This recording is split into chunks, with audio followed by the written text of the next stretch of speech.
like put a vinyl lettering on it that says Carlsbad Tavern, and it is. He just goes to the thrift store. Yeah. And gets one off the rack. Yes. Because that's cheaper than plain T-shirts wholesale. Yes. Or maybe he doesn't know about wholesale. He buys in bulk, actually. He buys like by the truckload. He buys T-shirts. Okay. So it could be T-shirts. It could be like men's button-up shirts. Baby doll parts. Right, exactly. He buys it. It's like 25 cents a bag. So, that's, you can't beat that, really.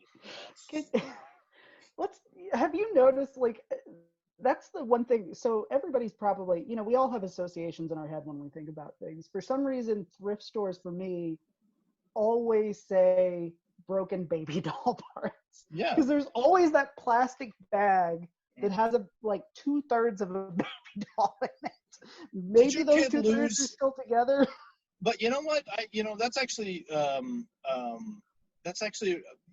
as a parent, sometimes you lose baby dolls' arms. That just happens.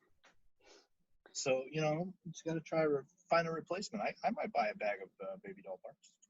But I mean, like, okay, fair enough. As long as that's not what you're buying your kid instead of a doll. Oh, what if they were, like, constructed like God, that would be strange. What do you mean constructed like God? Like, they're going to give them baby doll parts and be like, Frankenstein me a baby doll. Oh, shit. Yeah. It'll have like a potato for a body. I mean, that's basically what Mr. Potato Head was for a long time. You actually used a potato.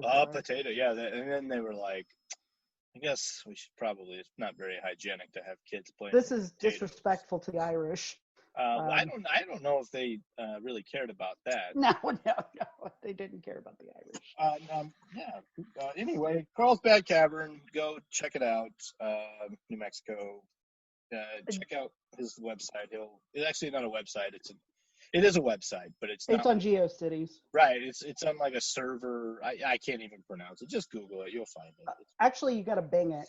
That's I think right. Google banned removed it for DCMA violations. Yeah.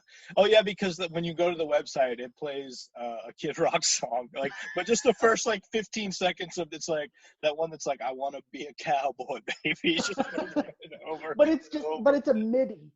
Yeah. It's not even it's like yeah, just like that. So anyway, I understand why they took it down, I guess.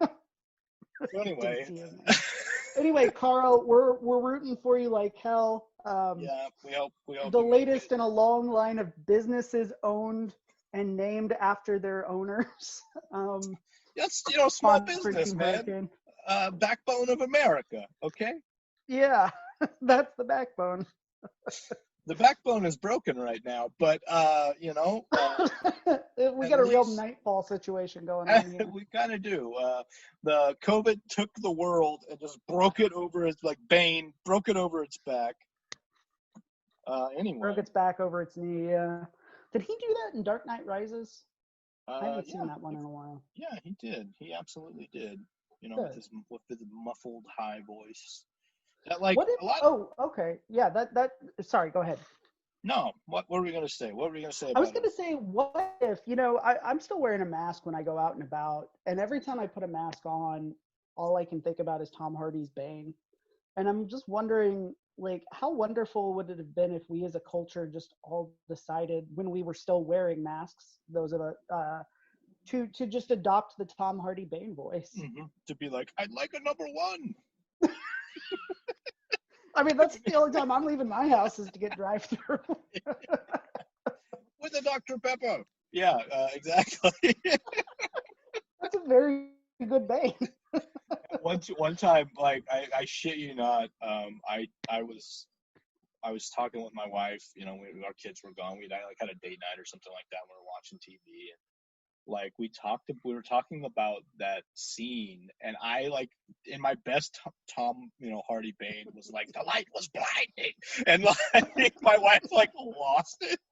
One of the only times I've ever seen her well, no, we cry laugh a lot, but one of the times I've seen her cry laugh, it was, and I was like, damn, that was a pretty good Tom Hardy Bane impression.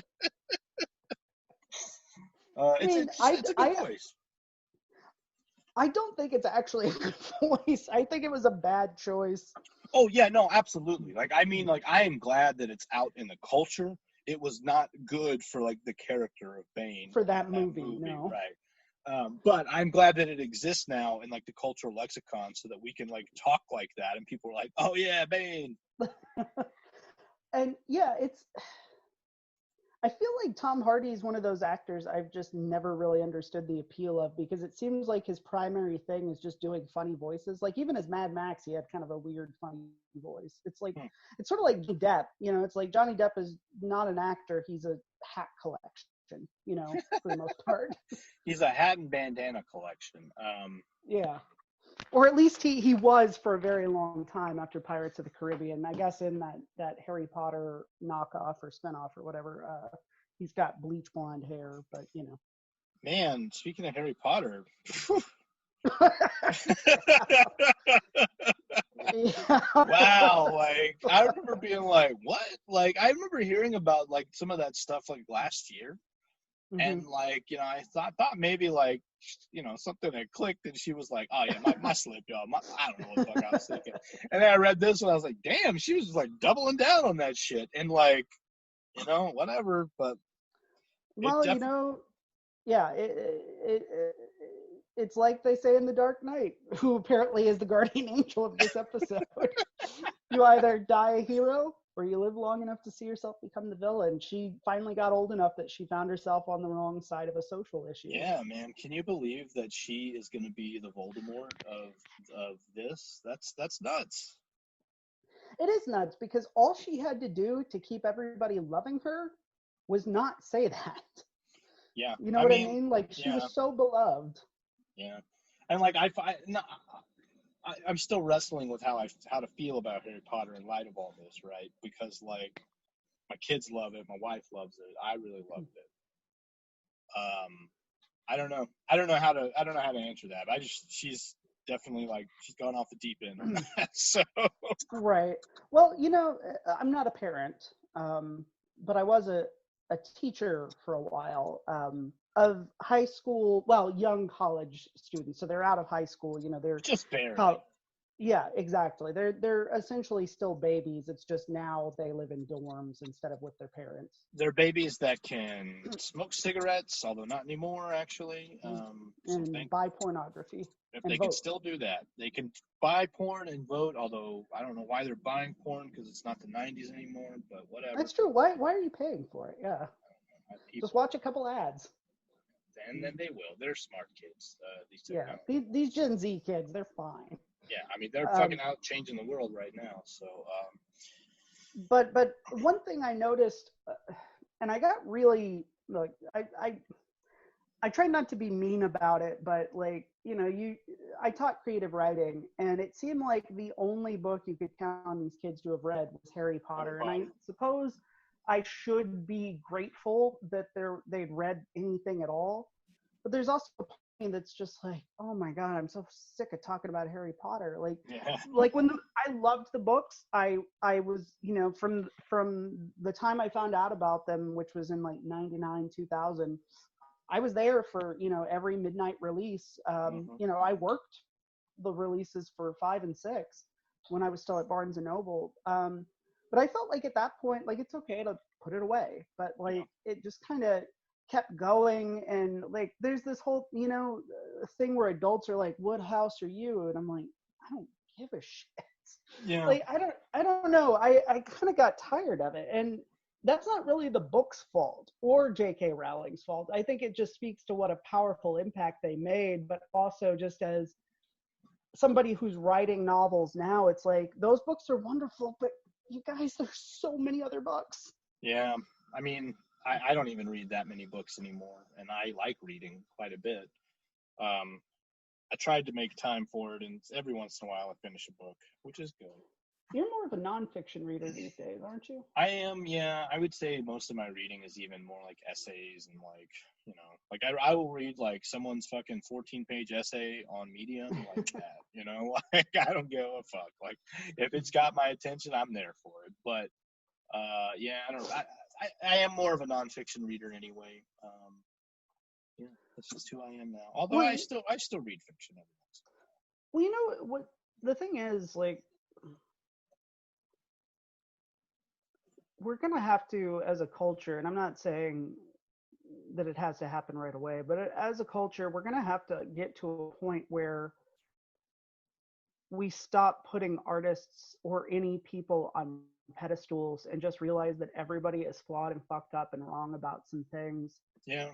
and that they're good at this one thing. It doesn't make them a preacher. It doesn't make them, your priest. It doesn't make them an oracle. It just makes them a writer. Now, I still think you should try to use that platform responsibly, because millions of people are listening to what you have to say. But we also have to make allowances for the fact that they're not always going to. And social media has made it so that our stupidest, worst, most wrong thoughts are easily recordable and retransmittable, Yeah. But she did double down on it. So Yeah, that's true. Yeah, it's I hard don't know. to. I guess yeah. Sorry, go ahead. No, I no, keep no. interrupting you. No, it's fine. You have probably more inside knowledge on this. I don't. I'm really conflicted about it too, I guess is what I'm saying. Like, I feel bad for her because I know that on so many issues her heart's in the right place, but I also feel like it would have been so easy to just say, like, clearly I was talking out my ass. Like, that's all you have to do is listen and learn. And even if you don't agree with it, you can still say, I know enough to know that I don't know everything, and I'm willing to make space for being wrong about this, or whatever. Like, and I think people would have let it slide after that, but I don't know. It's like, but she's also doing this like in the middle of like all this social unrest and other stuff. It's like she had to make the conversation about her again, is what it looks like. Yeah, and maybe, I don't know. I'm not famous, so I don't know if that's like, maybe you just want people. I mean, I guess I get it on some level, right? Like, you want people to. I don't know. I don't know enough to talk about it, really. I just know that she doubled down on it, and I don't like that. I can tell you that. I have enjoyed seeing the tweets from the Harry Potter kids all grown up in support of trans people, and that's really lovely. And like Daniel Radcliffe was like very like well put and like well read, or well, I guess wasn't spoken, but like it was very well written, and I think he did a lot to be like, look, I appreciate what you just kind of did, was like, I appreciate what you did here with this, these novels, but like, no, I'm not about that. Like, and this is like where it should be. And obviously Hermione Granger. Although I did read a tweet that was like, I bet she doubles down now and says Hermione Granger with turf, and I was just like, oh. That's another thing I wasn't crazy about. Her retconning. The constant retconning. It's like, if you've got so much more to say about these characters, write another book. Like, I would be so excited to read that book. Well, I would have been. yeah. Now, well, I've skipped the Fantastic Beasts movie so far. I don't know what really soured me. I was sour on this world before. Before this, and I don't know why exactly. Maybe you just felt a sense of existential dread about J.K. Rowling, and you just put your finger on it. Maybe. I think it was more. Everybody in my family were really big fans, so like I just got a little tired of hearing about it. And as a teacher, I also got to a point where it was like, can we just talk about, if you guys remember the Calvin and Hobbes comic strip, you remember he always wants his dad to read him the same fucking book every, it's like this running joke throughout the strip, is that he will throw a fit if his dad doesn't read him the storybook, and his dad's just like, anything else for the love of God. And I think I was just like that. I was like the parent whose kid has like 3 movies on VHS and just watches those 3 over and over again. So you like know Toy Story 2 by heart, and you've seen it more times than anything else. You can dream Toy Story 2. You could do the costume design for a live stage version of Toy Story 2 from memory. Which we're gonna do. Yeah, for sure. We should do it for memory, for all the times I put my foot in my mouth. I guess conflicted. That's Yeah. taken a long way of saying we're conflicted about it because Yeah. she wrote some really wonderful books. Yeah. I mean, and